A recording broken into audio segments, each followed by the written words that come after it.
Om Ajnanatimidandasya Jnananjana Shalakaya Chakshurunmilitam Dhena Tasmai Shri Gurave Namah. Welcome everyone to ISKCON of Silicon Valley. We're very happy that you're here. I'm very happy to be here with you. And it's been an eventful weekend. Devotees have been gathering here practically non-stop from morning till evening, and also going out throughout the Bay Area to meet people and introduce them to Bhagavad Gita and other books like the Srimad Bhagavatam. Welcome also to all of you who are joining us online from various places. We're happy to be able to use that technology in the service of Krishna to connect with you and keep the vibration going.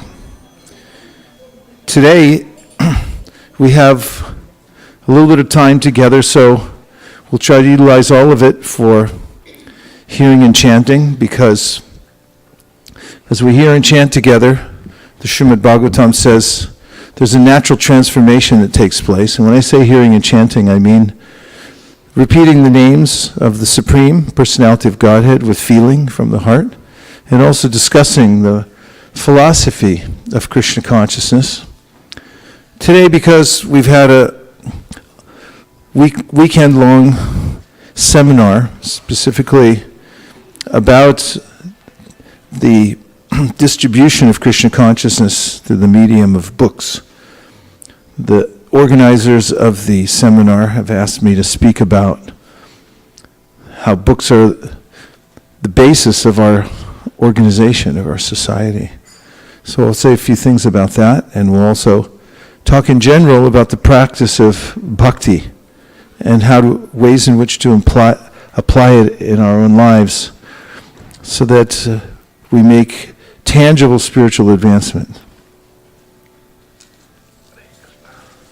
That's the real reason I came here today, to get this garland. So we'll begin with the Sankirtan. Sankirtan is the group chanting of the Hare Krishna mantra. Of course, it can include other mantras as well that are glorifying the Supreme Personality of Godhead. Sometimes Prabhupada saying Govinda Jaya Jaya and other mantras. This morning, in listening to one of his lectures, he was saying if someone's from a different religious background, they may gather in a church or a mosque and also sing names of God according to their authorized traditions. And this also, he said, is Sankirtan. The basic principle, however, is that Krishna is God, is present in his name, and all his potencies are in his name. Of course, Haridas Thakur, in explaining the science of chanting Hare Krishna in a book called the Harinam Chintamani, talks about how there are primary names and secondary names of God. And some of the secondary names of God refer to him in his official capacity in looking over the material world. And the primary names are those names which describe Krishna in relationship with his loving devotees in the spiritual world. For instance, Krishna oversees the material world as Paramatma. So Paramatma is a name for Krishna, no doubt, but it refers to his relationship with the jivas in the material world. As they're making their sojourn, he's the overseer and permitter, and informs them not only how to come to Krishna consciousness, but if they so desire, how they can enjoy the material world. However, a name like Yashodanandana is a name which is in relationship to Krishna's relationship with his mother. And if someone talks to you in terms of your work at Salesforce or Intel, wherever you happen to be, compared with somebody speaking to you in terms of knowing your parents, and they bring up the name of your mother in relationship with you, which will seem more compelling? Okay, well, at least in our semi-scientific experiment just now, we got a unanimous reply. But this is the teaching of Haridas Thakur. So when we chant the Hare Krishna mantra, we're requesting the internal potency of the Lord, Hare, which is the vocative form of Hara, which means the internal energy of Krishna, another name for Radharani, and Hare means, oh, Srimati Radharani.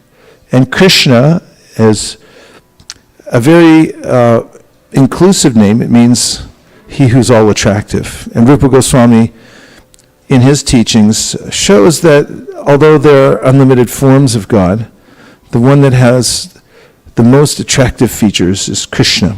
That is Shyamasundar, Krishna playing a flute, and associating with his intimate devotees in Vrindavan, and performing wonderful childhood pastimes and so forth.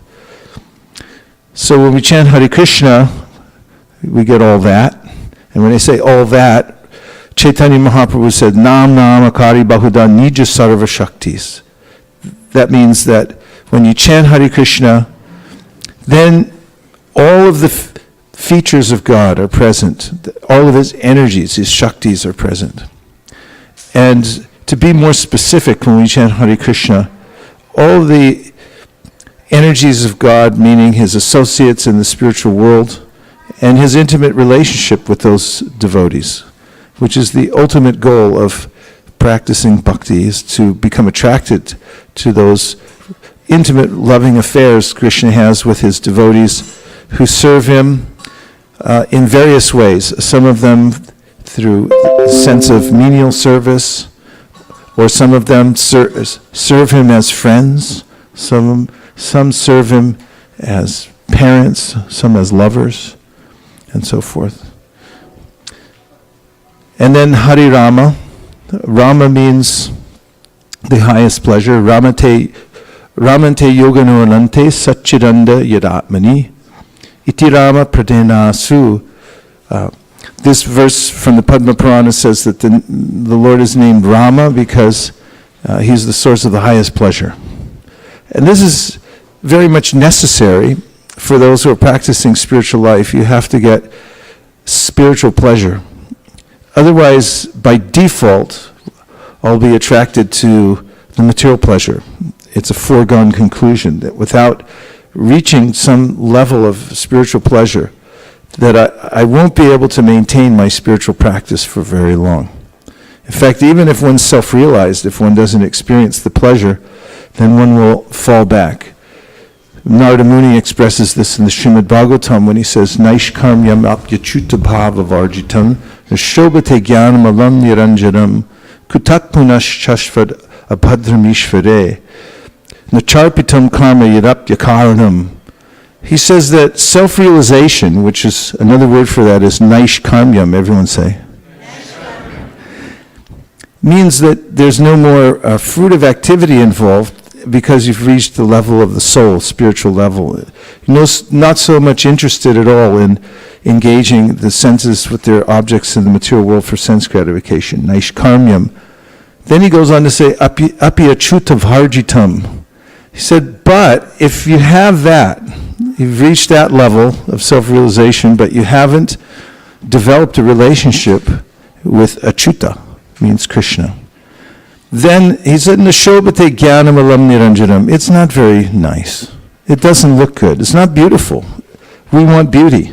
We want to be attracted. We want to be stunned by the beauty, actually. So, Nashobhate jnanam alam niranjanam. Then he goes on to say, Kutakmana shashvara bhadramishvare. What to speak of engaging materialistic activities that are simply inauspicious and don't give any good result from beginning to end. Charpita karma yadapya karanam. So, by chanting Hare Krishna, Haridas Thakur says, you can experience that beauty because you're connecting with the internal energy of the Lord. And he says that so much benefit is available from chanting Hare Krishna, it's practically inexplicable. He goes on for practically an entire paragraph enumerating the benefits that one gets from chanting Hare Krishna, even if you're not fully aware of what Hare Krishna means. Even if you're not fully aware when you're chanting, although it's considered an offense to be inattentive while chanting. But still, if you're trying to chant the holy name of Krishna, then you receive unlimited benefits, not the least of which is achieving a modicum of steadiness in practicing spiritual life, even if you're not inclined to renunciation, even if you're not inclined towards spiritual knowledge. These things come as concomitants. Vasudeve Bhagavati Bhakti Yoga Prayojita Janiyat Yashuvairagyam Jnanam Chayarahaitukam. Srimad Bhagavatam says, by directly serving Krishna, and chanting Hare Krishna is direct service to Krishna, one naturally gets knowledge and detachment from the world. They come as a free gift. Just like I gave Pramay a free car when I drove up. You want to know why I gave him the car keys? I said, free car. But he'll have to wait, because I don't think he has a license yet. It's non-transferable, Pramay. So we'll begin chanting Hare Krishna today with a pranam mantra to His Divine Grace A.C. Bhaktivedanta Swami Prabhupada that says, we offer our obeisances to him because he's very dear to Krishna, having taken shelter of his lotus feet, and also glorifying him as a follower of his spiritual master, which is really the qualification of a spiritual master. An acharya is that one follows one's own spiritual master. And not only that, it gives the special accolade that he has specifically gone to save people in the Western countries. Paschatya Deshatarane. And the further west you get, the crazier it gets. And the closer you get to the Haight-Ashbury in San Francisco, the crazier it gets. I don't think you can find a crazier place on the planet. Frankly, I've looked and I haven't found one. And I was just there yesterday, so anyone who was there with me will attest to it, minus the details. I'll spare you in this house of worship. And then we'll chant the names of Sri Krishna Chaitanya Prabhu Nityananda, Sri Advaita, Gadadhara, Shivasari Gaur Bhakta Vrinda, which we could say a lot about, but I'll just say briefly, when we chant these names, these are names of Lord Chaitanya Mahaprabhu, who is Krishna himself, and he's expanded himself. He's come with the other associates, and all together they are one whole. And they show the ways and means in the Kali Yuga to worship Krishna. But the great benefit of chanting their names before chanting Hare Krishna is that one becomes freed from any offenses. And then when one chants Hare Krishna, Krishna Krishna, Hare Hare, Hare Rama, Rama Rama, Hare Hare, then one gets the full benefit of chanting the Mahamantra. We're continuing a weekend-long seminar, which really means to pass down moods and methods from previous generations. It's being disseminated so we can imbibe the same moods and methods that have been given to us by authorities like Srila Prabhupada. In time, the message of Krishna consciousness becomes distorted. That's why Krishna says in the Bhagavad Gita, he's re-speaking the Gita to Arjuna. Krishna tells Uddhava in the 11th canto of Srimad Bhagavatam in his lengthy discussion, which is basically a more detailed follow-up of the Bhagavad Gita, that because of the influence of the three modes of material nature, eventually the message of the parampara also gets lost in time. It has to be renewed regularly. Of course, it's never ever completely lost because there are always pure devotees somewhere.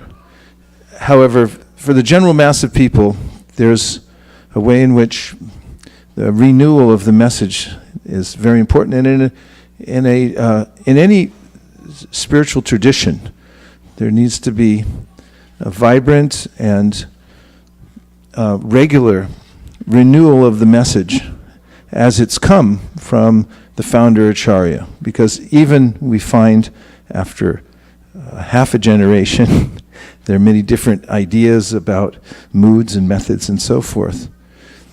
And that's why there's a need for a parampara, for a connection where you're hearing from people who were there, essentially, and can recount. Of course, we always depend on Guru, Sadhu, and Shastra.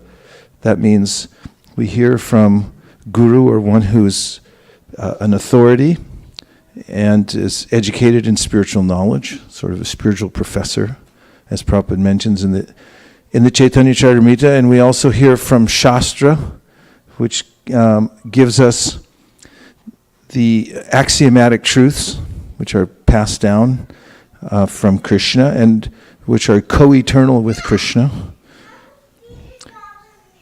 And we may find in Shastra sometimes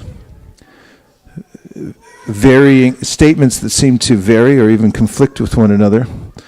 And therefore, we also depend on sadhu, the general consensus of the Vaishnavas. And using all three together, we come to by triangulation, almost literally, we come to understand how to move forward in spiritual life. So in an organization as specific as ISKCON's very specific, even in its founding stages, Srila Prabhupada hesitated from calling it the International Society for God Consciousness. I wonder what that would make it. ISKCON. Of course, that's not the reason he didn't choose it. The reason he didn't choose it was, he said, specifically because he wanted to emphasize the fact that our aim was specific. International Society for Krishna Consciousness indicates that we're followers of Chaitanya Mahaprabhu. And Chaitanya Mahaprabhu specifically came, as is mentioned by Kaviraj Goswami in the Chaitanya Charitamrita, Anarpita Charim Chirat Karuna Yavatirna Kalau Samarpayitum Unoto Jwalarasam Swabhakti Shriyam, to talk about the specific relationships that Krishna has in the spiritual world with his most intimate disciples and followers and devotees. And so that's something very specific. And also, there were moods and methods that Srila Prabhupada brought to us from his spiritual master. And as time has gone by and more histories of our spiritual ancestry are revealed, has been revealed, we can see how that's been passed down very carefully. As Prabhupada used to give the example of mango from the top of the tree goes hand to hand for people sitting on different parts of the tree until it comes to the bottom unbroken. If you drop it straight down, you'll get a smashed mango. So, reading, for instance, biographies of Srila Bhaktisiddhanta Saraswati Thakur, one excellent biography is the Sri Bhaktisiddhanta Vaibhav by His Holiness Bhakti Vikas Swami. And in that we find how consistent Prabhupada was. That is, when I say Prabhupada, I'm referring to our founder Acharya A.C. Bhaktivedanta Swami Prabhupada, with carrying forward the very specific moods and methods of his guru. And one of those was the mood of giving charity to the world. This is called para upakar. And it was actually the direct request of Sri Chaitanya Mahaprabhu, who said, Bharata Bhumate Hoila Manasa Janmajar Janma Sartak Kari Para Upakar. He said, anyone who's born in Bharat should use his or her life specifically to do para upakar, do good, the highest good for others. And how is that done? Well, there are certain misconceptions people have about doing good for others. And those are based on the misconception that I am my body. If I consider that I'm my body and other people are their bodies, then I might, which is not true, because as Krishna says in the Bhagavad Gita, you're not your body. And we can go into a lot of detail on that, as Krishna does, but just that's a foundational aspect of spiritual life. So if one isn't one's body, if I do work, I extend myself, and I give all my resources to help others, and I'm doing so to help their bodies or minds, then ultimately, as Srila Bhaktisiddhanta Saraswati Thakur used to say, you're saving the coat of a drowning man. So if there's a drowning person and a big crowd on the side of the lake, and I, as a hero, say, hold on, I'll save him. And I dive in using all my life-saving skills from the Boy Scouts, and I come back to the shore, only to the great dismay of all the people waiting there that I only brought back his coat, and the man drowned. So in a similar way, he said, when we misunderstand and think that I'm doing good for others by helping their bodies, two things generally happen. Well, one is that our charity is misplaced, because when the body's born, it has a certain track that it's on. And you may notice this yourself. No matter what you do, certain things happen in your life. No matter how much you do to counteract certain things, they still come. Some of you are shaking your head. I appreciate that. I'm right there with you. They just come. And Prahlad Maharaj notes this in his prayers to Lord Nrsingadev when he says, Balasya neha sharanam pitarao nrsimha nartasya chaganam buddhanmati majito no. Taptasya tat pratividir yarihanjasheshtas tavad bibo tanubritam tanupekshitanam. He mentions how parents do everything they can to help their children. And sincere people who see somebody drowning on the ocean take a boat out there as quickly as they can to try to save them. This is natural. And when you're sick, you try every kind of medicine possible. And people will give you every different kind of medicine possible. Everybody's a doctor in this world. But despite all that, it doesn't mean that you'll be able to save your children, yourself, or a man on the ocean. Sometimes you can, sometimes you can't. And so we're very much dependent on a higher force to save us in this world. And those who think, I am the friend, I am helping people's bodies and so forth, fall not just dramatically short, but they completely miss the mark altogether. And in the process, it can be misleading. And the charity is misplaced. And again, as a disclaimer, it doesn't mean that we don't try to do good for others. If you see somebody struggling, if you see somebody who is drowning, for instance, we will do everything we can to save them. The devotees became great heroes in Australia in the early days when they were getting ready for Rath Yatra, and there was a burning building, and there were women stuck on the third floor. So the devotees who were constructing the carts immediately took down all the canopies from the Rath Yatra cart and brought it over underneath the windows and said, jump! And they all jumped and were saved. And the devotees were in the paper the next day as having saved people from a burning building. Of course, anyone who has a heart will do that. And devotees have hearts. But they don't think that this is the ultimate, that now I'll start a society for saving people from burning buildings.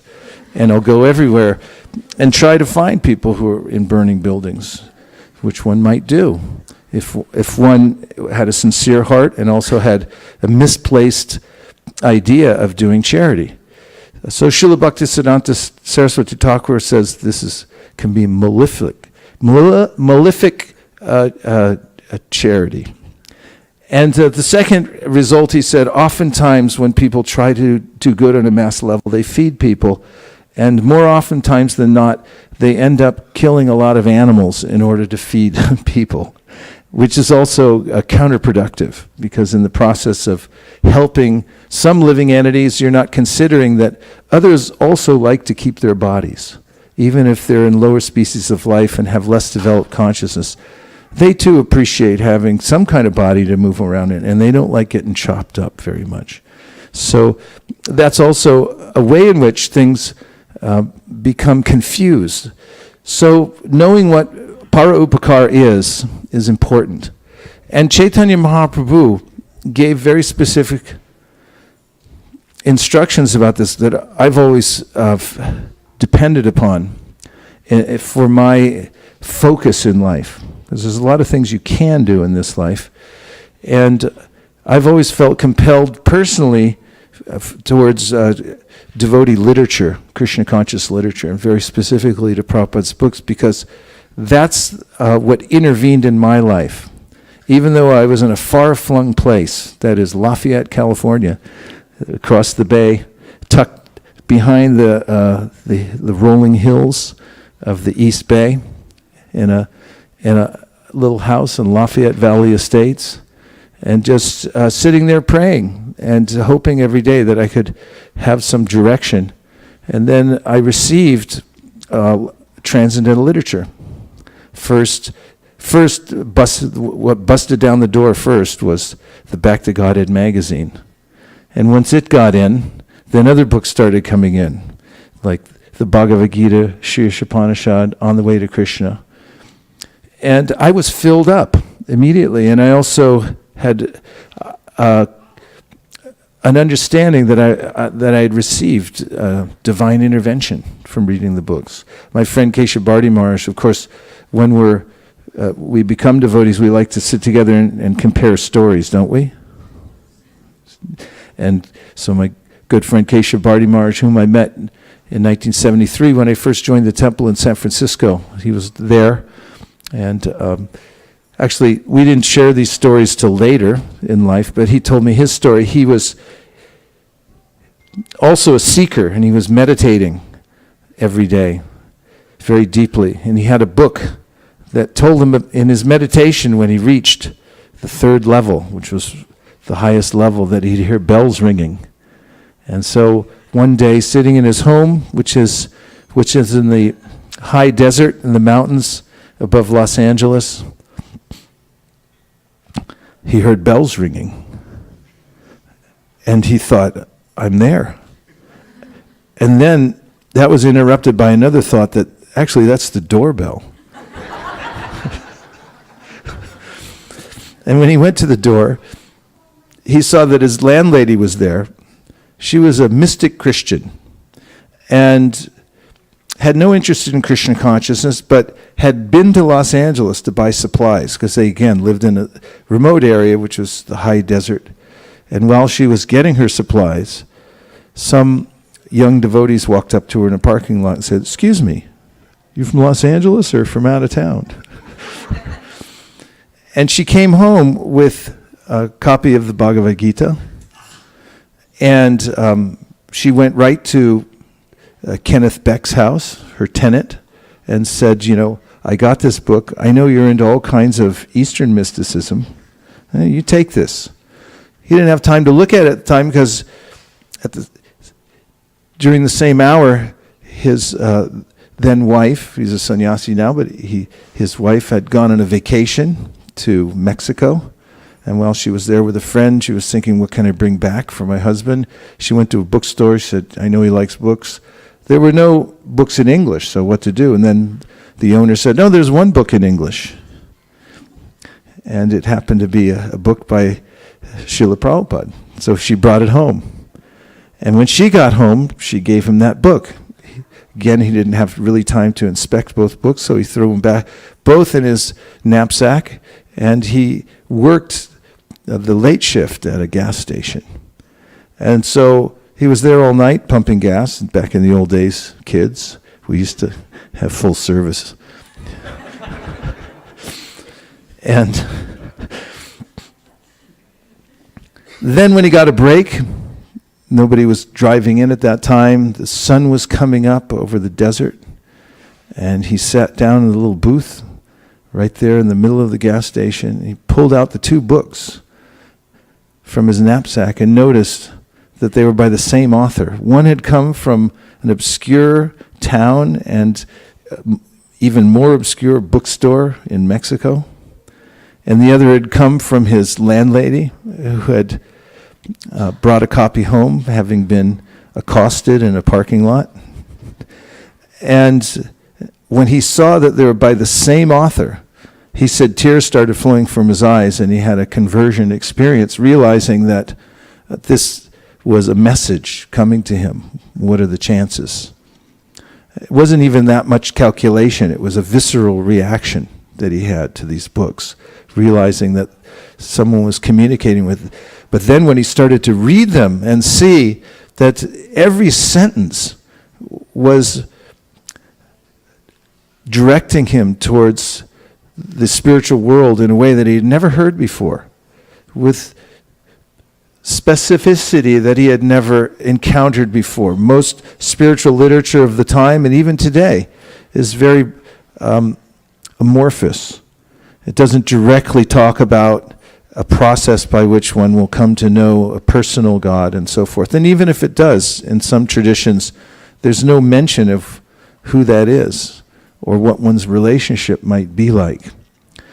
And the more he went into it, the more he became excited about his prospects, his new prospect in life. And the next day, he told his friend, we're going to the temple. Jumped in his VW microbus, and instead of driving to Los Angeles, which would have made more sense, he drove towards San Francisco. And it just happened that Srila Prabhupada was there at the time, and he met him, however briefly, but his devotional career had begun. And this is consistent with what Chaitanya Mahaprabhu had told Sanatana Goswami about the ways in which people of the world come in contact with Krishna. He said, Maya Mukta Jivara Nahi Swata Krishna Gyan. Kripaya, what is it? Jivara Kripaya Koi Krishna Veda Puran. He said that there's a conspiracy, a spiritual conspiracy on the part of Krishna and his expansions, especially Srila Dvaipayana Vyasadeva. And the conspiracy is to make literatures available, very specifically the Srimad Bhagavatam, in which it is said in the outset of the Bhagavatam, Anarto pasanam sakshad bhakti yogam adhoksaje, lokasya ajanato vidvams chakre satvata samhitam. The very purpose of compiling the Srimad Bhagavatam is mentioned by Shukadeva Goswami. He says, Srila Vyasadeva put this together because he knew that people were afflicted in this material world by anartas. They're piled up in the modern age, in the hearts of men and women who are struggling very hard in this material existence. Anarto pasanam sakshat bhakti yogam and hoksaje. And they don't know how to counteract them. They have no idea how to get rid of those things.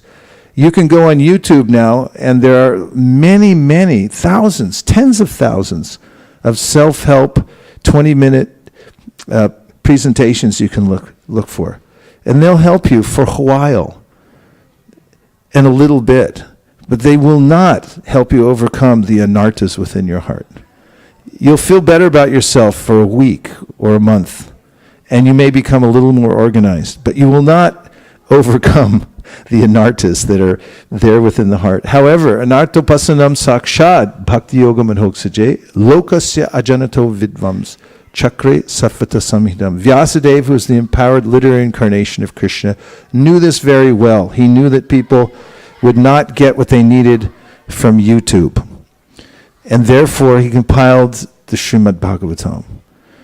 Because the Srimad Bhagavatam has the power to awaken any soul who hears it, and it comes in contact with the vibration of the Srimad Bhagavatam. That's what awakens one's original relationship with Krishna, the Supreme Personality of Godhead, the sound vibration of the Srimad Bhagavatam. And therefore, Maya Mukta Jivara Nahi Swata Krishna Gyan. Chaitanya Mahaprabhu said, people don't automatically wake up. They don't just wake up one morning and say, I've got it. I'm free from all anartas, and now I'm going to start my path to the spiritual world. He said they have to have intervention. Somebody's got to interrupt their train of thought and say, excuse me, but here, take this, and listen to this, and introduce them to the transcendental sound vibration of the Srimad Bhagavatam, which is summarized in the Hare Krishna mantra. Hare Krishna, Krishna Krishna, Hare Hare, Hare Rama, Rama Rama, Hare Hare. And that Hare Krishna mantra is summarized in Hari Bol, Prabhupada said. He said that's the abbreviated form of Hare Krishna. So when Srila Prabhupada came to America, he was very determined to do this para upakar, and he had a very specific way of doing it. And that's something that he imbibed from his spiritual master, who very specifically told him that to do good for others, print books. and distribute to as many people in as many languages as possible all over the world. Especially he wanted in English, because English had emerged as the most important language in the world. After all, everyone speaks it in India, and people were looking towards the West in many different ways for their cue of how to move forward in life. English was the established language. In fact, you'll find in a conversation where Prabhupada is discussing one of his disciples who had become a great Sanskritist and renowned advocate of Hindi, and Prabhupada said that English is more important than Sanskrit or Hindi, because it's the language of the world now. And that was Srila Bhaktisiddhanta's vision. He wanted books, transcendental books in English, to be published and distributed in mass all over the world. And that's what Prabhupada had in mind when he got on the boat to come to America. Obviously, he also wanted to start, in whatever way he could, a systematic way in which to train people in Krishna consciousness. His idea was if 1% of the population could be trained in Krishna consciousness, people who were able to control their senses and had their eyes fixed on the goal of the spiritual world through specific knowledge of the Bhagavatam, that it could transform the world, 1%.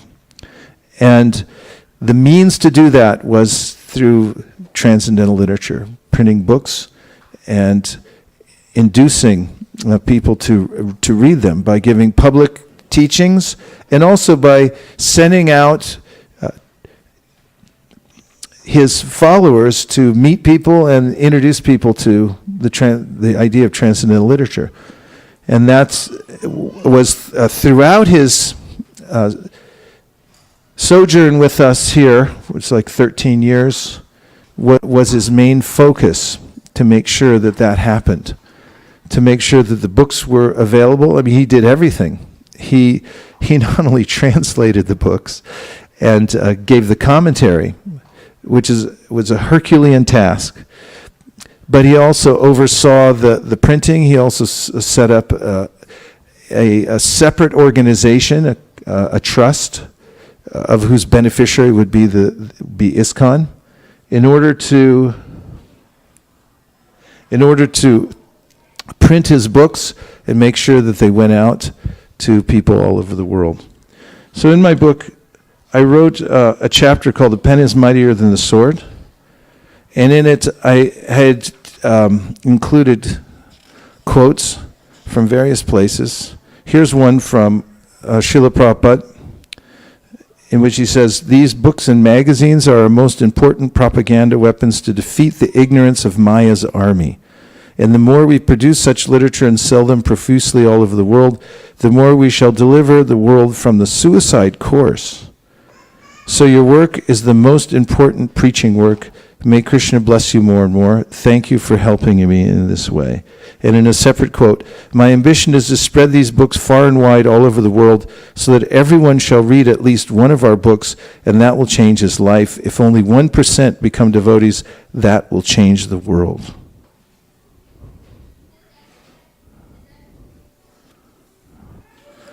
Molly, did you like that? I thought you would, since you're dedicating all your practically your whole life now to making sure that gets done, and all of you working together here at ISV are working towards that end. So I think that's why you asked me to speak about this today as a conclusion to this week's activities. Devotees went out. We had unique experiences everywhere we went. I can say that even though I didn't talk to anybody about it except the team members I was with on the way home from the Haight-Ashbury. We definitely had unique experiences. But everyone always has unique experiences when they go out to distribute books in various places. They reconfirm also when they do that people have a burning desire to find spiritual information and to connect with it.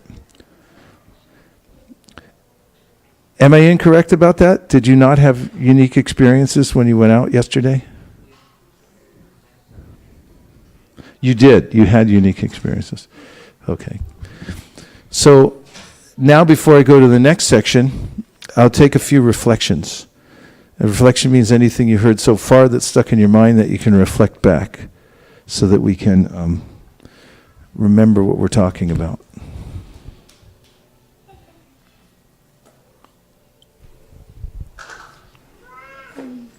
I like the point that helping someone's body is like saving the coat of a drowning man.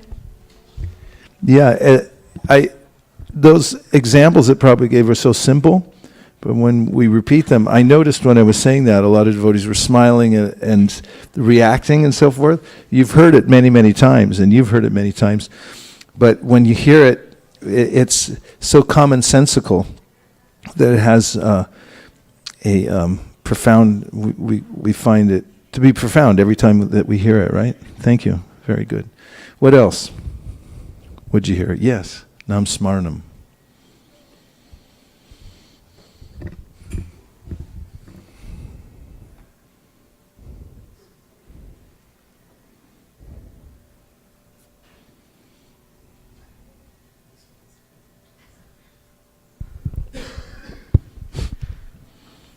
Hare Krishna Guru Maharaj.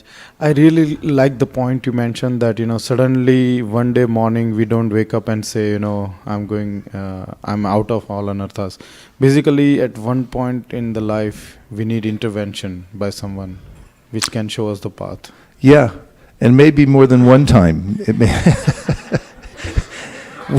in the beginning it's involuntary, but as we become more aware of the fact that we're helpless, we may ask for intervention. I mean, that's really what taking shelter of a Vaishnav means. It's like, could you just constantly intervene in my life? I give you permission.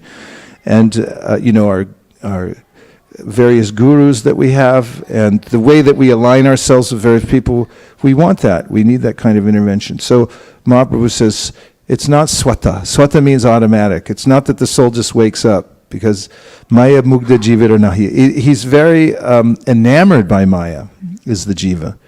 It needs someone to come along and say, hey, look over here, and to introduce that person to Krishna consciousness.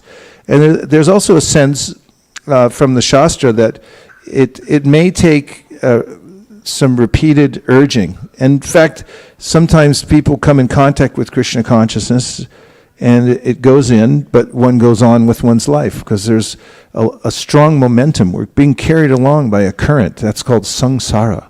It's a current that carries us along. It's hard to get out of that river of samsara. But after we come in contact repeatedly with various ambassadors of goodwill, we may, says the Shastra, gain the wherewithal internally to take advantage of it. In fact, this is mentioned in the Brihat Naradiya Purana, which is quoted in Jaiva Dharma by Srila Bhaktivinoda Thakur, that there's a way in which each living entity has a little bank account. And every time that we come in contact with the Vaishnavas, we get a deposit in that bank account. And when we have enough savings in there, we can purchase a little faith, a little shraddha. And that awakens at that time from agyata sukriti. Of course, in my book, I wrote 2 chapters, and they're successive chapters, because I have a godbrother, and he's a strong advocate that we depend too much on agyata sukriti. It's not that let's just go out and blast everybody with the holy name and that will save them. It's not like you hit them with an inoculation and run away, and then you'll be okay. I watched some videos from the old days, devotees distributing books, and they had this strong sense. They were very respectful but very methodical, and I noticed that they would talk to somebody as soon as they get the book. That's, you're done. Go ahead. You got your inoculation. In one sense, that may be true, but in another sense, there's a way in which Chaitanya Mahaprabhu was very thoughtful in the way, as the author of Chaitanya Charitamrita says, he created a loving network in which to not only give people the chance to start their Krishna consciousness or get a gyata sukriti by hearing chanting publicly and so forth, but also a way in which that they would be attracted naturally because they're culturally, Chaitanya Mahaprabhu adjusted things. He was utilitarian in that way. In fact, he was a grahasta, but very specifically in order to attract more people to come and hear his message, he changed his ashram very suddenly. He saw the circumstances and he said, okay, it's not working as a grahasta, I'm going to become a sannyasi. And as a sannyasi in India, at that time, even during this time, a sannyasi walks through India, at least in the Dhams anyway, everyone shows respect. But back then, everybody would. So he did it for that reason.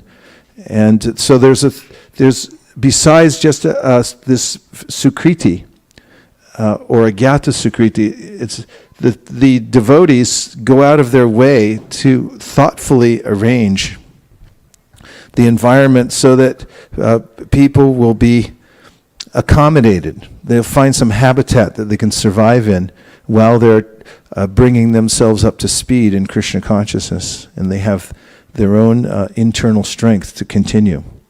Prabhupada used to say, we can sit under a tree and chant Hare Krishna, but nobody will come. So therefore we have to have places that people will be attracted to. In the old days, as I remember in San Francisco, where I joined in on Valencia Street, much to the horror of my parents, I lived in a nice suburb, and I moved into the seediest neighborhood in San Francisco in the Mission District. They were like, what? It was a joyful place, actually, because the vibration was so sweet, and the Sunday programs were, people would come and there were these big feasts that we'd serve out of sweet rice with strawberries in it, and big pakoras and halva and sabjis and rice, and people would pile up their plates. They'd come there and just, it was an experience of a lifetime to come into the Hare Krishna temple and smell the incense and sit down and just receive a big feast. People would have 2 plates, 3 plates. They'd take a wagon home full of prasadam. There's prasadam everywhere. And getting ready for those feasts, devotees would bring in piles of bananas and tubs full of milk and cream and everything like that to get ready for that.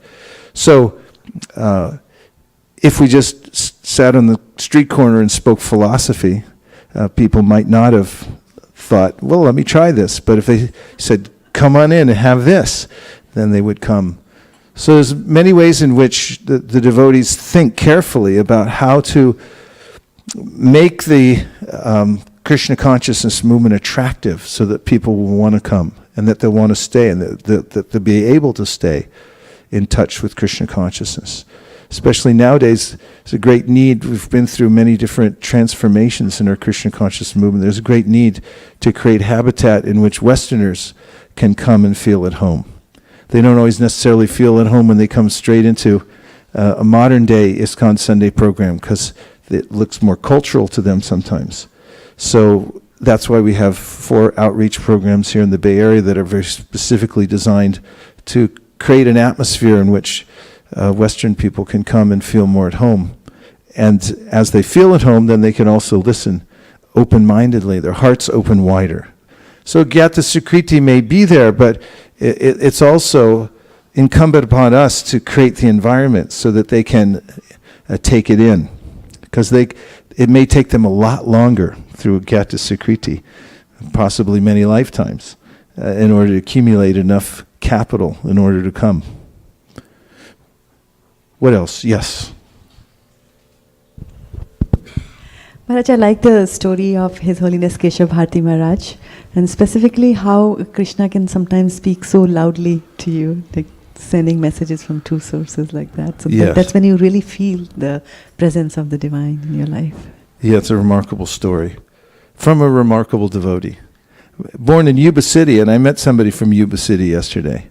And then I remembered that some devotees who had gone on a traveling party there for Keshav Bharti Maharaj, they wrote the Yubashtakam.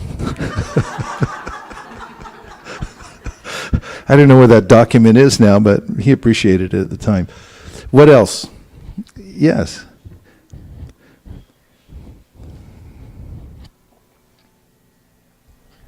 Hare Krishna Maharaj. That's so nice to hear that it's good to make something good for somebody's body and mind, but we should always keep in mind that this is not the final goal. The final goal is different, it's go deeper, but it's good, yeah, to be heartful and merciful and compassionate towards others. Yes. Yeah. And just from what I said, that there has to be an environment that people can not just tolerate, but also thrive in. Their psychophysiological nature has to be accommodated to a certain degree so that they can take up the philosophy at the same time. So we're aiming towards the soul, but we also have to adjust the environment so that they can not be repelled immediately by it. Thank you. Right behind you. Yes. Mataji, what is your name? Hare Krishna. Hare Krishna. This is my first day here. Okay, welcome. Thank you. Thank you. I like the fact that when you read Bhagavad Gita, the essence, the main thing, well, over and over again, Krishna reminds us, you're not the body, and not the body, not the mind. Once you realize the soul, the Atma, that's it, the ultimate. Beautiful. Thank you. Thank you for reminding us also. Yeah, for instance, in the 3rd chapter of the Bhagavad Gita, Krishna says, Indriyani prayanyahur indriyebhya paramanaha manasastu parabhutir yo budhe paratastu saha. Lowest of all are the senses. Above the senses is the mind. Above the mind is the intellect. And above the intellect is the soul proper. And of course, then we learn from Krishna in the Bhagavad Gita, above the soul proper is the Paramatma. So there's a hierarchy that one can realize by using one's intelligence. One can see this. And one can also realize oneself, because the self can become aware of itself. But then when the self becomes aware that there's a source of itself, Atmanam Akilatmanam. This is a statement by Shukadeva Goswami in the Bhagavatam, that the soul, when he becomes aware that there's a self of myself. I'm very much interested in myself. In fact, as Dale Carnegie said, people are most enchanted by the sound of their own name, more than anything else. If you're in a crowded room and people are talking, you have a whole humdrum, a whole cacophony of sounds going on in the room. Across the room, if you hear your name, what are they talking about immediately? We're very centered on our self-identity. However, it can be misguided. I may not know what my self-identity is, but when one comes to this point of understanding the Atma Gyan, and then comes to understand that I don't exist independently. Nityo nityanam chetanas chetananam ekobahunam yovididhati kaman. The Vedas say that yes, we're eternal souls, and we are beyond birth and death. We're essentially above the fray of the material world, and we really have only circumstantially to do with the senses and the mind and even the intellect as we're passing through in this particular body. However, the next realization is that there is a sustainer of my very self, a sustainer of everything I do, and that's the Paramatma, or the Supreme. And when one begins to grow in gratitude towards that supreme sustainer of my life, realizing that my life is going on because of Krishna, I exist because of Krishna, in that sense of gratitude, bhakti begins to awaken. That, okay, I'm grateful. I'm alive. I'm alive because Krishna is sustaining me. And therefore one turns one's attention towards this gratitude, or feels gratitude. It's not an intellectual process. And from there, there's a sense of awakening service. That's the active form, that beyond shantaras, or just appreciation or gratitude, that let me do something for that source of my very self. And this is the awakening of bhakti. Who else was next? Who was next? Malini. Prabhuji, I was also deeply touched by the story that you told about His Holiness Keshav Bharati Maharaj. I was just thinking, so many times we give those books to some people who maybe just driving in the car and they just get it. I was just imagining how many more Keshav Bharati Maharajas will come by those books, and each book has a destination where it would go. So it increased my faith in distributing to those who are... Okay, so that reminds me of another, as a quote. This is one I included in this chapter, The Pen is Mightier Than the Sword, following the same vein that you're talking about. So I'll take it up. This is on page 140. Through the same progression, Srila Prabhupada's books yield the fruit of faith in devotional service, faith that inspires the reader to search out the company of devotees who can answer life's questions and teach one how to apply the book's wisdom in one's life. I would like to tell you about Andrew, a typical example of a sincere soul coming in contact with one of Srila Prabhupada's books and taking to devotional service. I will let Andrew tell his own story. I never thought of buying a book. I used to see devotees distributing books near Culver City, but I would avoid them. But one day I saw a devotee girl distributing books, and she came over to talk to me. She asked me, "Do you believe in God?" I answered, "Yes." She smiled and continued, "So if someone told you they had a book written by God, would you be interested?"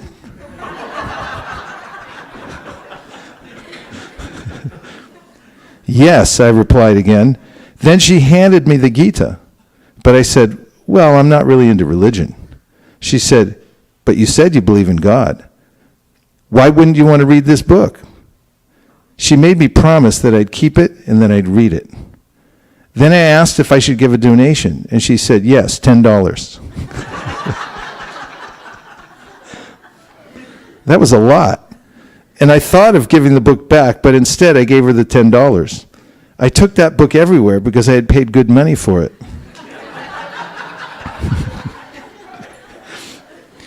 Later, when my life was in transition, I left that book in storage at my father's house. When I came back to see my father a year later, it was at a time when I felt hopeless about my life. So I went to speak to him. I was amazed to see that the book I had left in storage with him a year earlier was now on his bookshelf, so I pulled it down, thinking I might find solace in it. When I read how Arjuna had thrown down his bow in despair, I was expecting Krishna to take the Christian approach and tell him to turn the other cheek. I was surprised, however, when Krishna instead told Arjuna to fight. When I came to Krishna's words to Arjuna, "Get up and fight," I felt as if he were speaking directly to me. Those few minutes of reading totally turned my mind to Krishna's teachings. Quote, "Don't worry about winning or losing or how you appear to others. Your sole duty in life is to perform your duty to God," unquote. I just went on with my life, but with new insight. For some reason, I had previously, I wasn't thinking, I should now join the Hare Krishnas. I just went on with my life, but with new insight. For some reason, I had previously shunned the Hare Krishnas, but now my mind was completely open. So again, anecdotal, but we find these consistently in devotees that come to the Krishna consciousness movement. When I was writing my book, oftentimes people said, "Don't sensationalize anything. Don't put in all these stories that are unusual, people coming because of fantastical ways in which they found a book, they read a book, and so forth." And I really tried hard not to. But everybody I talked to has some amazing story to tell me about what happened. There were no ordinary stories that would say, "Oh, here's an ordinary one." They were all stories of intervention. It's like, how did that happen? How did that line up? They were all amazing in that way. Yes. You mentioned an acharya is one who follows his spiritual master properly, and that is how you connected with the importance of having a parampara also time and again. So thank you for sharing. Yes. there's a very important verse and purport in the Chaitanya Charitamrita, and if you don't have a Chaitanya Charitamrita at home, just see me afterwards. You can take a full set. They're only $100. In which Sanatana Goswami is appreciating Haridas Thakur. He says, some people, they teach, but they don't practice. And other people practice, but they don't teach. He said, you teach and practice, therefore you're the perfect acharya. So this was Prabhupada's example also. He both practiced and preached. And if somebody does that, even a little integrity goes a long way. If someone's actually practicing, they develop spiritual power because it comes internally. It comes from the internal level. I was reading the other day in the 8th canto, first chapter of the 8th canto of the Srimad Bhagavatam, where Prabhupada said that no one's intention within their heart can remain hidden. Eventually it comes out by the power of material nature. One's intention comes out. So if one develops a strong intention to advance in devotional service and maintains one's integrity or wholeness by practicing to one's best ability in all circumstances, then one develops the spiritual potency. That is, the ability to teach others. Yes? Yesterday we bumped into a family whom we gave Srimad Bhagavatam set. As you were saying, Srimad Bhagavatam has the power to change everybody. And it was, when we gave him the Srimad Bhagavatam set, the family, sometime in December, we were with Malini Mataji. We were really frustrated. Nobody was taking the set in San Ramon. And then from there, we moved to Dublin. They were just a ripe soul. And within 10-15 minutes, they took the set. And yesterday, again, we bumped into him, and he was saying, as you mentioned, that Srimad Bhagavatam has the power to change everyone. He was saying, I'm reading it since 3 months, and there's something change I'm experiencing it. I don't know what it is, but it's something different. I'm not able to put in words, but he was saying that he's having this change in his heart. So he better be careful. We've seen this kind of thing before. We've seen how this ends. We have people in our midst where this has gone in a certain direction.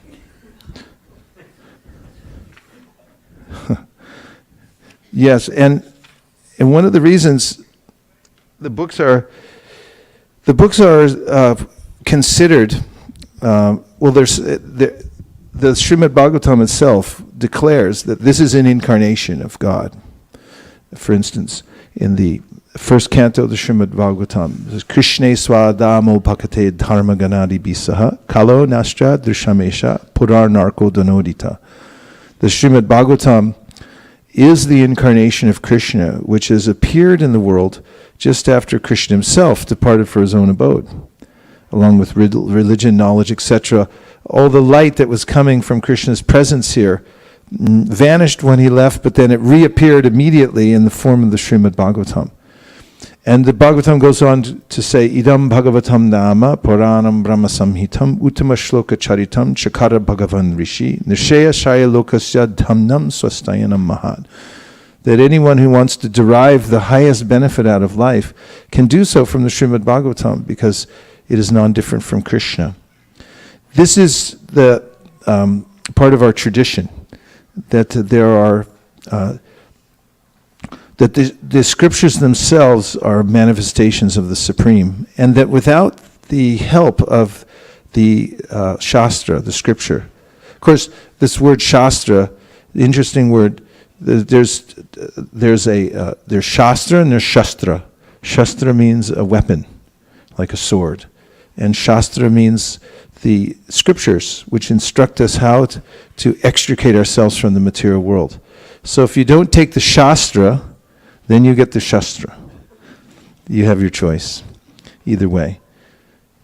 Nonetheless, in the Vedanta Sutra, which is a summary of the Vedas, of the Upanishads actually, which are a summary of the Vedas, there are direct statements about the fact that one needs the help of the Shastra in order to connect with the Supreme Personality of Godhead, Krishna. Other reflections? We'll take two more. Yes, Kanka.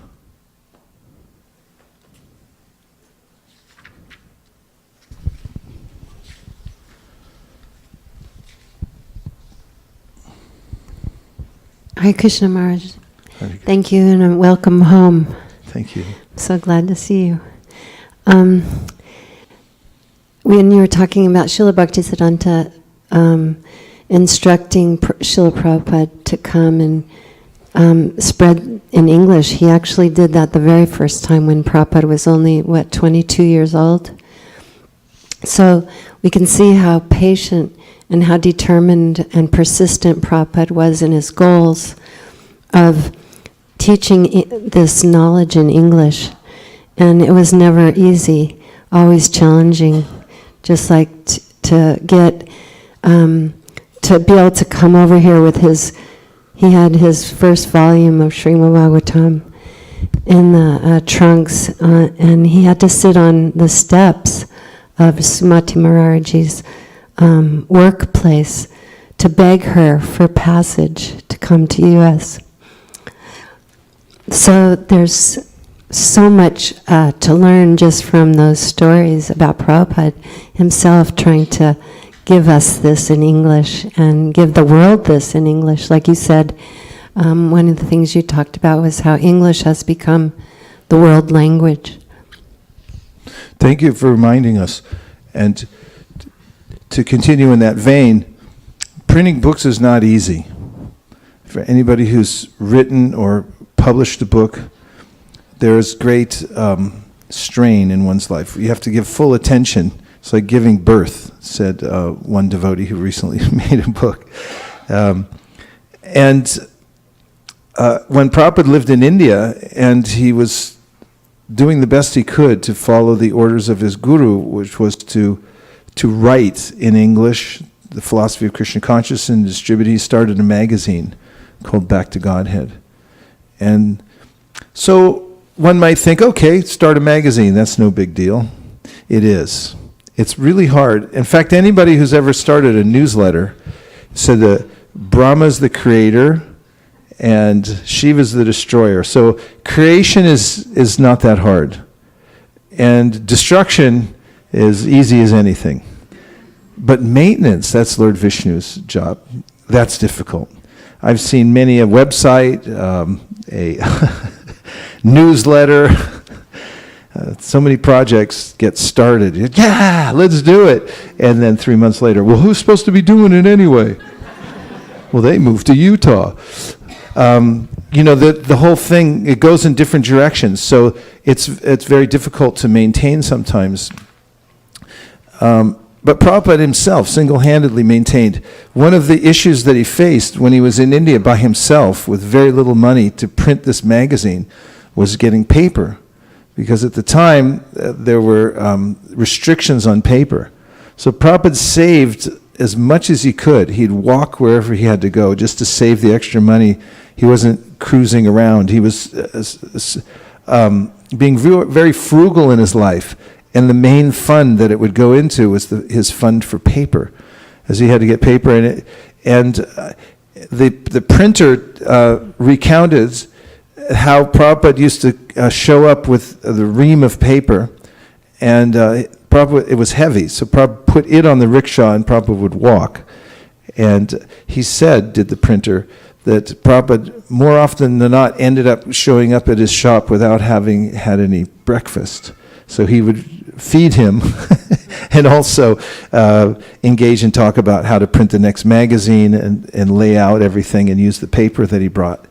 If you go back even further, thinking about the Goswamis and the literature they brought us, which is absolutely essential for the foundation of our Krishna consciousness movement. After all, it says, Shruti Smriti Pranadi Panchatriki Vidimbina Aikantiki Hare Bhaktir Upatayaiva Kalpate. Without reference to the various Shrutis, Smritis, and the Panchatriki Vidhi, one's practice of devotional service becomes a farce. and actually a disturbance to the rest of society. And in order to carry on a sampradaya, one must have foundational literatures, guiding literatures, seminal writings that give one the clear understanding of how to follow the path. And so the Goswamis were asked by Chaitanya Mahaprabhu to do this work extensively, to write about the process of devotional service. That's why Srinivasacharya sings Nana Shastra Vicharanaika Nipuno Shaddharma Samstapako. They established the disciplic succession by publishing these literatures. But how did they do it? You consider that for a minute. If you were going to write a book, what would you do first? Y'all. Talking to y'all. What would you do? Yes, Prabhu, in the back? Do research. And then once you've done the research and you write the book, what would you do to get it printed? I'm not sure. Physically printing the book, then, there's a lot of different options nowadays. There are different printers and so forth that you have to look into. Back then, at the time of the Goswamis, printing presses were not available. They had to write it all by hand. So how about we do the research, and then let's see, where will you keep your notes for the research? Microsoft Word? How about before Microsoft Word is available? How about a Mac SE30? I mean, back up a little more. I'm just thinking in my mind chronologically going back. Then before that, we had a typewriter. At that time, I didn't know how to type. Nirkula used to type everything for me. And then you go back further. It's all in hand, written in with a pen, big pen. And then you go back a little further. Abraham Lincoln, he had a piece of charcoal. He was writing on a shovel or something. Pencils were not a dime a dozen back then. They were like a big thing. You'd have to, invest in some writing instrument. And if you back up a little further, there weren't any writing instruments, except for when the Goswamis wrote, they wrote on palm leaves. That's what was available. Every society had some kind of medium on which to write. In fact, so eager to write and express their feelings and then broadcast them as far as possible are people and societies that they would write on shells, they would write on animal skins, they would write on leaves, whatever they get their hands on that would hold together for a little while so they could say, here, look at this. And so the Goswamis at that time wrote on palm leaves. You got any palm leaves handy? And they would use a little stylus. It's a metal implement, and you have to push down on the palm leaf and make your letters. And then once you do that, you have to take it, each individual palm leaf, and place it in the sun. And then it undergoes a chemical transformation, and the part where you push you made the imprint with the implement, that it then turns a different color. And then hopefully you get it all right. And you collect it all together, and you put it, all the palm leaves, you stack them up, punch a little hole, put a string through it, and you've got one book. How long does that take you? First of all, to write the book, keep the notes, do the research, and all that that's difficult, isn't it? It lends new meaning to the difficulty of writing books, especially when the Goswamis wrote them. And then, of course, Gutenberg came up with his press, in which he printed Bibles. Martin Luther, who started the Protestant Christian movement, had published some writings that it was the first time one could print in mass because the printing press was just coming to light, and he got his message out really quickly all over Europe, so that people started joining the Protestant movement because of his literature distribution. But it wasn't just easy. These inventions were far and few between, and it took a long time to do. Now we may take it for granted, just a printed book. In fact, in America, people are so spoiled, you show them a book and say, this for free? I mean, a lot of times they don't even consider it. It's like, yeah, sure, I'll take it, thanks. And oh, excuse me. No one thinks about it. It's like everything's free, what's a book? Oh, I don't know. They don't consider what's gone into it. That's why, we have to explain sometimes, excuse me, but this is really valuable. This is a valuable thing. It has a tradition. There's a lot that went into this. There's a line of teachers who gave their entire lives to pass down the message, and now it's intact here. Yes, you can take it with you, but there's a lot behind it. There's a lot behind it. And there's also a debt that one owes when one gets knowledge like this. If it's given to you, you're supposed to pay something. Traditionally, there's a way in which you're supposed to pay with your whole life. You grow up in a gurukula and you live a certain lifestyle so that you can take in the knowledge. You qualify yourself to take it. Chaitanya Mahaprabhu had a different mood, and that was, well, nobody's qualified, so we'll just give it to them for free. So that's what we do now. But printing books and making them available to the world, there's a whole history behind the book and its effectiveness on human society that if we look into carefully, we'll appreciate more for ourselves. What we have in our hands, actually, has a very rich history. So how was the experience here? That some of you came visiting from various places, and then you went out and investigated the techniques and the distribution of various devotees, various venues. Any reflection on what it looked like or how you felt? Since we're feeling a little bit melancholy because we know many of you are, I think, leaving tomorrow. Do you have any comments? Yes.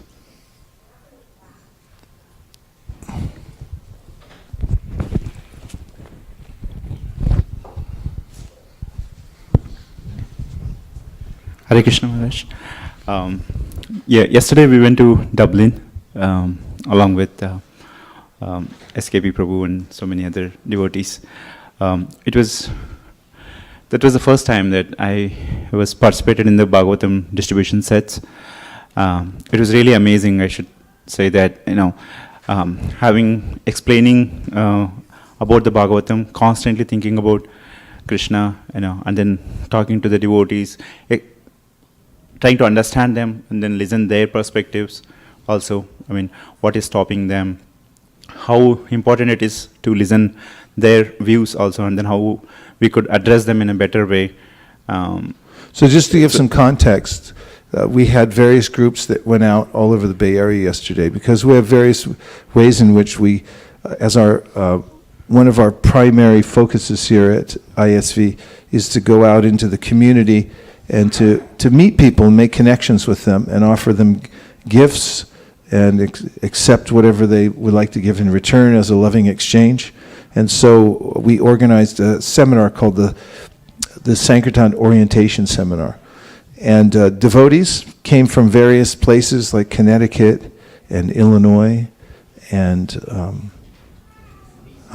Washington, D.C., and Portland, yes, to participate in this and to learn the way the devotees here are distributing and so forth.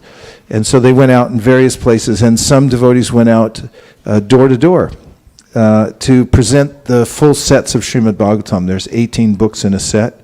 It's quite a quite a revelation when you see somebody at the door with a huge set like that. So that's what he's talking about. He was part of one of the parties going out to distribute Srimad Bhagavatams. Yes. Yes, Maharaj. It was very inspiring for us. Like, we have not done any Bhagavatam sets distribution at the Connecticut.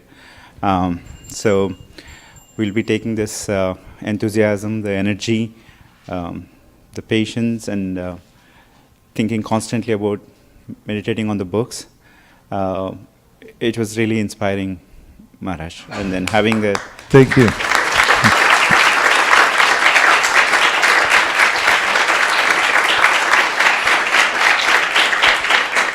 I would like to say one thing that I was thinking that I'm a quite shy person. Like I was always hesitant to approach people.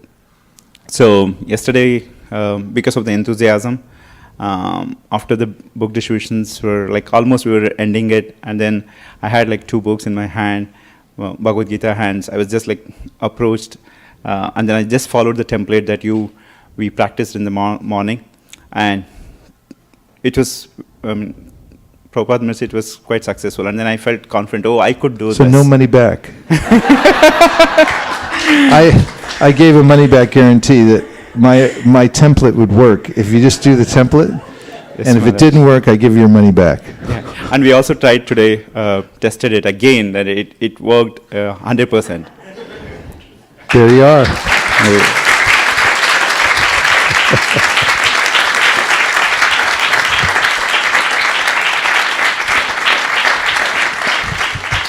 I only say that and feel happy about it or proud about it because it's not mine. It's what I've taken in through superior devotees and just assimilated.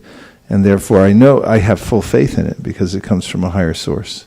And I'm thank you, very happy that you came and that you had such an experience that you can take back. Because one of our missions here, and you can pass the microphone all the way back to the bookcase, at ISV is to go deeply within the process of devotional service and also within the process of book distribution and then export whatever we can to help expand it around the world. Yes? Hare Krishna Maharaj, Krishna. Thank you so much for giving the opportunity. So when we came 2 days back, right, such a warm welcome was given by Hansapriya Mataji. Our lunch was ready. That is what first we were looking for, Prasadam. And after that, we had a really good orientation program in the evening. And we had high expectations from this seminar, right? And I'm very obliged to say that, right, all of them were met. Yesterday when we went door to door in the Dublin, Malini Mataji and Sri Krishna Priya Prabhu, right, until 8 o'clock they were so enthusiastic, and the kids, right, the energy they have, right, it's kind of amazing, Prabhu. Means they are going Sankirtan, and today we were seeing some of the numbers and they kind of distributed around 24 Srimad Bhagavatam sets in just last year. And that's kind of a very, very good numbers for us to take some of the things. And today, whatever the formula that you have given, right, we tried some of those things and it is kind of a full proof, Prabhu. Is there? Yeah.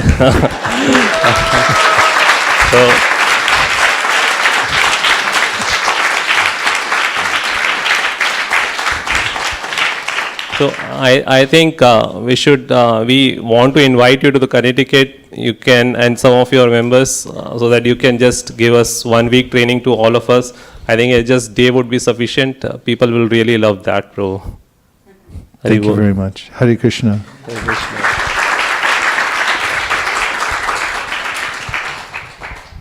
Anyone else? Yes, Bhakti Stephanie.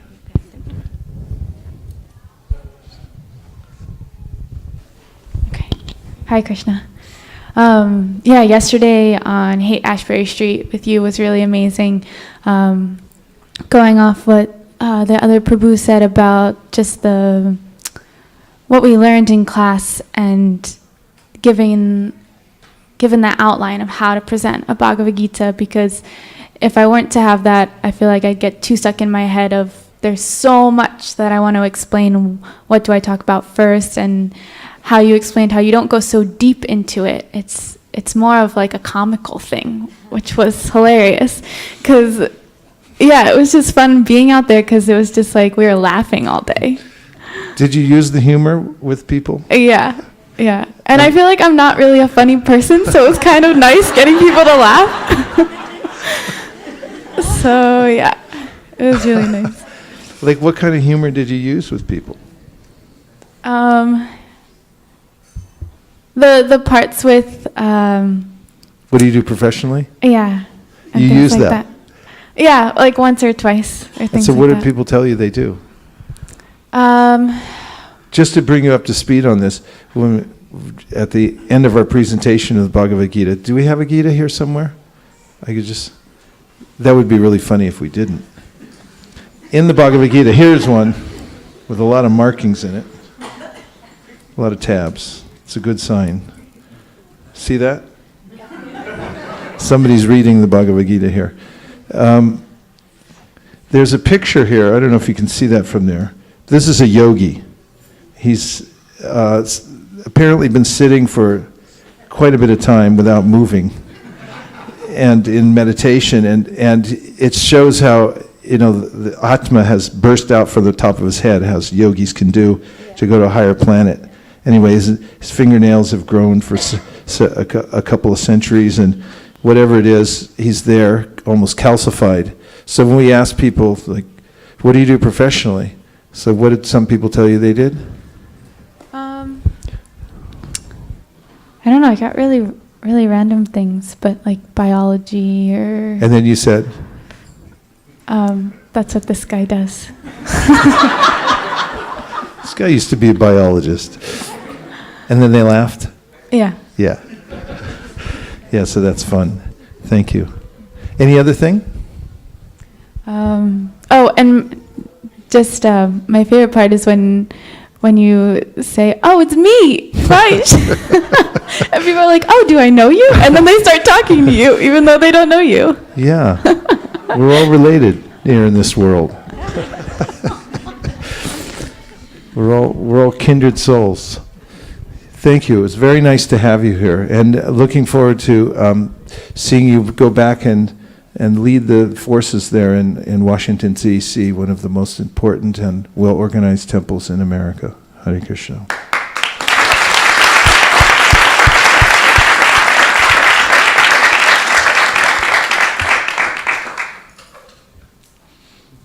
Yes. Hare Krishna, Prabhu. It was very nice experience for us, and particularly very thankful for the nice arrangements, and especially like Malini Mataji was very helpful. I already put a request before coming here what help I need, so she spent time with me in the afternoon introducing many systems. Like what kind of help did you ask for? How to manage the reporting system, Oh, good. inventory system, those kinds of things. Nice. That's a major challenge I have. Yesterday's street Sankirtan was highlight for me. I know now, and I can go to the street and how to speak, how to stop people and speak. Thank you very much for that training.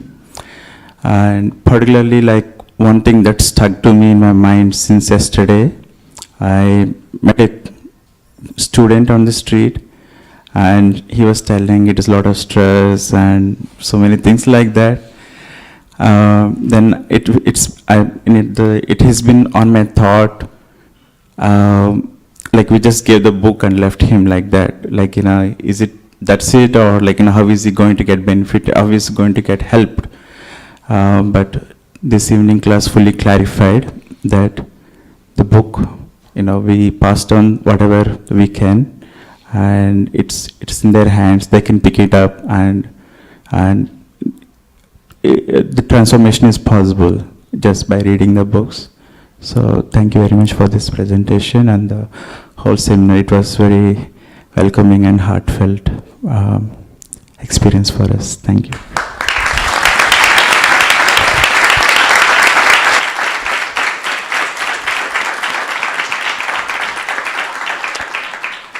Any other guests that are here like to say a word or two? Yes, Prabhu. Hare Krishna. Hare Krishna. Please accept my humble obeisances. All glory to Srila Prabhupada. Jai. My name is Jai Satyananda Das. I'm from Portland, Oregon. Thank you for allowing us to be He's the temple president in of the the Portland presence- Temple. in the presence of all of you all. He's also a doctor.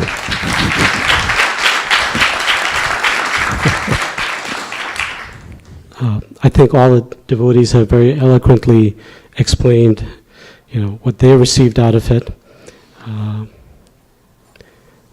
What I think I saw was book distribution is a very high-class devotional service. You look at deity worship or playing mridanga or kirtan and think, that's really up there. But it requires tremendous purity, requires great compassion.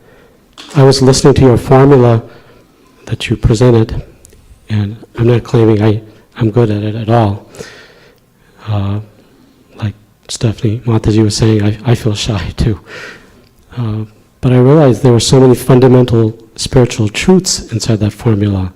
Like when you say, you've heard of stress, right? And they go, they say something and they say, you look really spiritual. And that's a profound truth. I remember in Srila Prabhupada Leela Mirtha, where Srila Prabhupada, I think, told Yamuna Mataji, just, you're spiritual, but everything around you is material. I mean, afterwards I said, wow, that's amazing truth. And that essence of being so compassionate, it's really, it was wonderful to see you and the devotees doing that and spending tremendous energy to do it and doing it very joyfully too.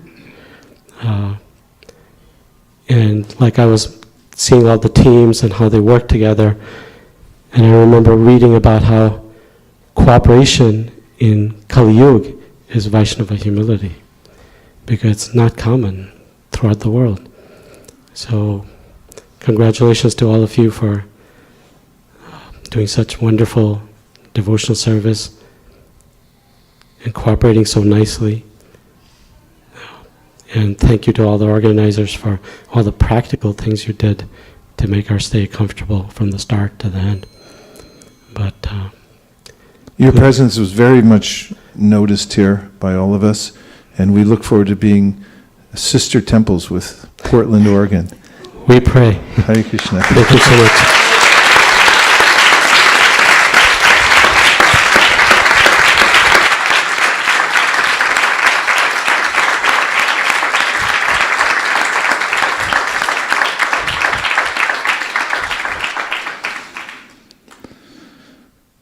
Any of the kids here? They're getting ready for some big presentation or something, right? Oh. Oh, yes, there are more of you here. Oh, please, go right ahead.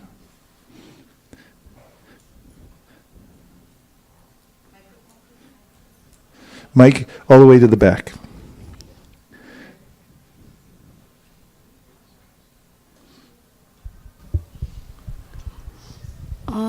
So I really liked how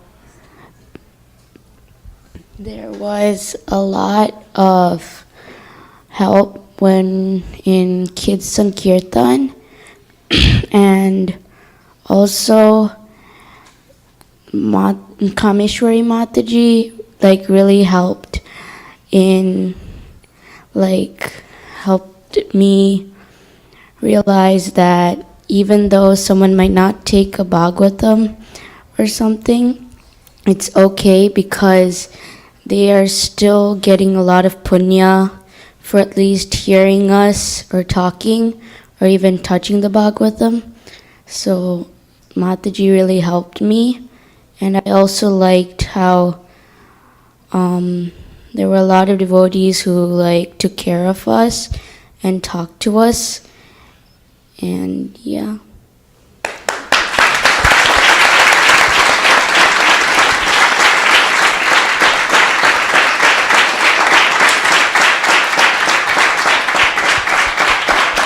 And you went out on your birthday yesterday, right?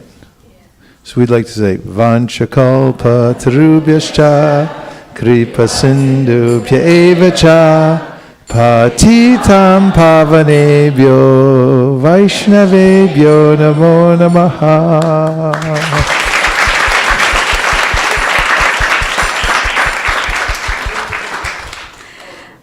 Thank you very much, Prabhu, for having us here, and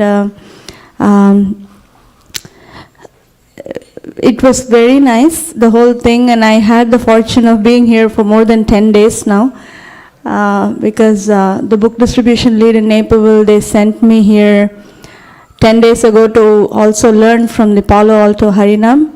So every single thing that I have attended, I am taking back some lessons. Yesterday, Street Sankirtan was really a highlight for me as well. And also, I also got some opportunity to spend some time with Madhav Govinda Prabhu in college setting. That was also very helpful. So I don't know what to thank for, because there are so many things that I can thank for. And we also want to thank you for coming to Naperville last year. That had actually created a full momentum in all of our hearts.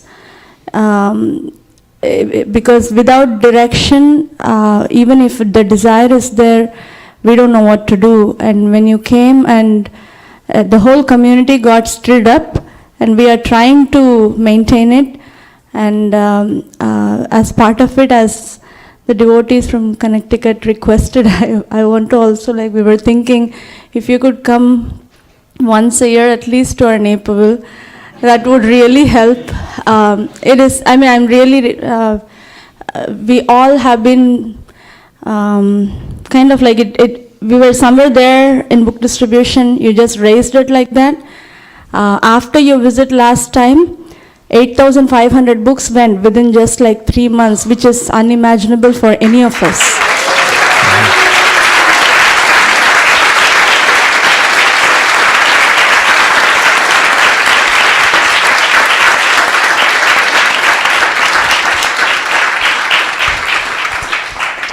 Thank you so much for giving this treasure to us, and I'm thankful to the whole community here you have. It's really nice to see the whole community doing this, and thank you for allowing us to be part of it. Gaur Premanande Haribo.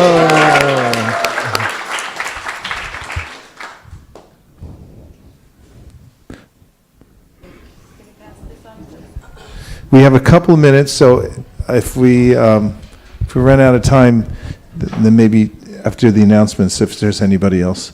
So go ahead. Just want a few words, Prabhu. Thank you so very much. You yourself is like full of energy, and that we can see in your group here. You know, I have never seen this kind of energy anywhere. Never. So I'm never going to forget this experience in my life. I'm leaving with this experience, and which I'm going to treasure all my life. That's all I can say. Thank you so much. Thank you.